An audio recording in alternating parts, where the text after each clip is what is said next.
You cheated on me! How else could you be pregnant? She didn't cheat, son. I am the donor. My name is Alejandro Ruiz, and if someone had told me years ago that I would one day marry my own daughter-in-law, I would have laughed and called them insane. But life doesn't follow the rules we expect. It doesn't obey tradition or the opinions of people who are never around when darkness strikes. Life follows truth. And the truth led me to Alice. This isn't a story of scandal. It's a story of betrayal, rebirth, and a love powerful enough to survive the fire that created it. I was 45, wealthy, respected, and had been a widower for years, completely devoted to my business and my son, Matthew. People joked that I looked half my age, calling me the preserved old man. Alice entered our lives like a calm, warm sunrise. 25, beautiful, graceful, with light eyes that held entire galaxies. She married my son, and I gained a second daughter. I loved her deeply, but with a genuine paternal affection. I waited eagerly for grandchildren. But months passed, then years. No pregnancy. Alice's smile dimmed with each passing month, while Matthew seemed to care less and less. Finally, Alice and I convinced Matthew to take some medical tests. I hid a fertility exam among the routine questions. The results shattered everything we thought we knew. Alice was perfectly fertile, but Matthew was medically incapable of fathering children. Alice cried.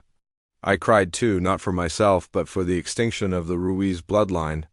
Then Alice said something that changed everything. We can try artificial insemination, even if the donor isn't Matthew, and with that, a spark of hope was ignited. That spark quickly became a plan. Alice wanted a baby. I wanted my family line to continue. Matthew didn't seem to want children at all, but I knew nothing would humiliate my son more than knowing his child wasn't his by blood, so I became the anonymous donor.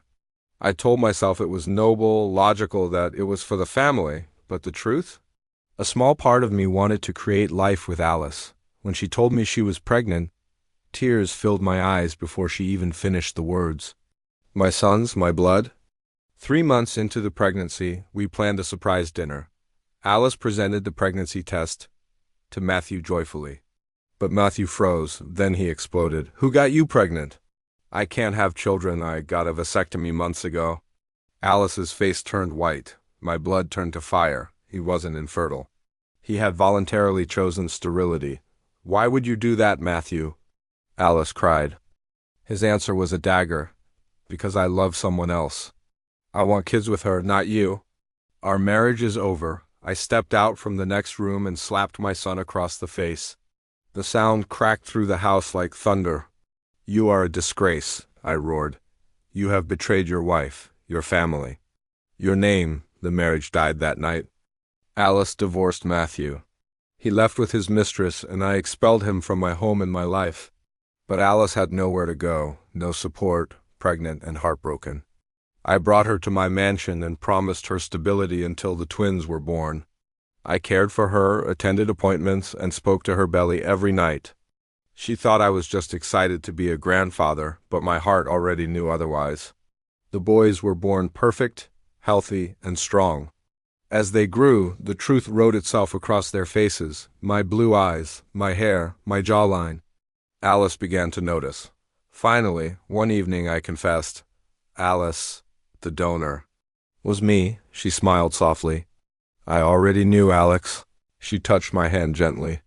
You gave me the only gift Matthew never would, and you stood by me when he abandoned me. Her forgiveness was a warmth I hadn't felt in decades.